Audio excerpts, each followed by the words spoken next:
స్తోత్రం చదువుకుంటే గురుగ్రహం శక్తి పొందేస్తుంది. రోజు ఒకసారి దక్షిణామూర్తి స్తోత్రం చదివారనుకోండి చాలు. ఆడవనివ్వండి, మగనివ్వండి, పిల్లలవనివ్వండి, ప్రయోజకులు అవుతారు, చక్కగా ఉంటారు. ఏమి పెద్ద ఇబ్బంది పడిపోయి భయంకరమైన స్థితిలోకి వెళ్ళిపోకుండా కాపాడుతుంది దక్షిణామూర్తి స్తోత్రం. అంత గొప్పది.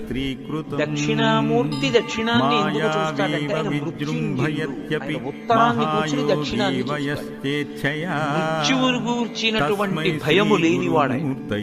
ఆయన పాదములు పట్టుకుంటే మృత్యు భీతి పోతుంది, భయం పోతుంది. అందుకే దక్షిణామూర్తి స్వరూపం అసలు సమస్త ఐశ్వర్యము దగ్గర నుండి, చదువుల దగ్గర నుండి, మోక్షము వరకు దక్షిణామూర్తి ఇవ్వలేనటువంటిది లోకమునందు లేనే లేదు. అసలు మీకు నేను ఒక గొప్ప రహస్యం చెప్తాను.